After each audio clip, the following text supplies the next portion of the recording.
Hello and welcome to 60 Seconds with Sergio. I am your host, Sergio Cabanas, attorney at law here in Florida. Thank you for joining me today. Today's question is, Sergio, I have a divorce case or a paternity action, and I have a judge, but I believe this judge is very unfair and definitely not impartial. But he or she is a judge. Is there anything I can do about this situation? Well, I have some good news. Judges are human beings, and no one's perfect, not even the judges. They make mistakes. They may be very qualified, experienced attorneys.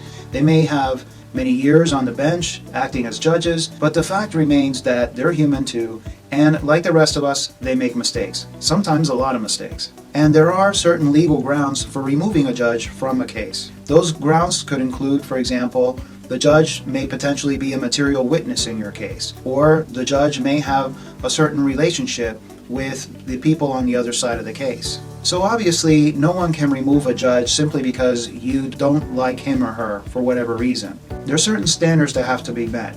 And here's the big standard for removing a judge when you believe that he or she is not being impartial. The test is whether that person, a lay person who's not involved in your case, would look at these facts and say, wow, I really do believe that this judge is not qualified to sit as a judge in your case because he or she is not being impartial. I can only give you, say, an example of such a situation where a judge can be removed because he or she was not being impartial, and that is cases where a judge, for example, would give legal advice or suggest to the other party a certain strategy that that other party should employ in your case. That's a big one.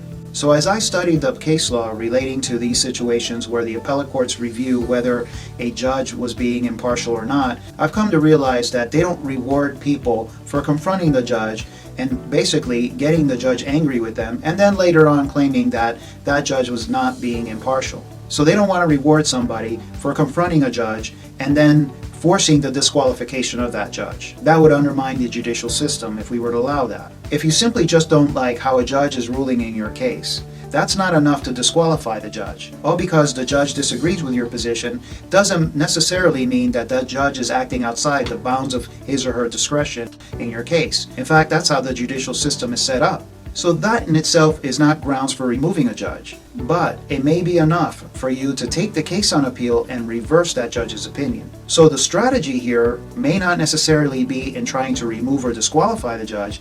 The better strategy might be to appeal the judge's adverse ruling and get a favorable decision from the appellate court to reverse that judge's opinion. Finally, just keep in mind that there are other requirements, such as you have to file a motion to disqualify the judge within 10 days of the act that leads you to believe that that judge is not being impartial. There also has to be supporting affidavits, and there are other requirements that must be met. And that's why you should consult with an attorney when you deal with this area, because the result could be, if this is not handled properly, you're going to end up with an angry judge who's simply going to have adverse rulings in your case, which is going to have very bad results for you. So don't hesitate. Contact your lawyer. I hope this short video provided you some guidance over this very complex area of the law. Obviously, this is not a substitute for an actual consultation with an attorney who can review the specifics of your case. Thank you again for joining me today, and as always, stay informed so you can stay strong.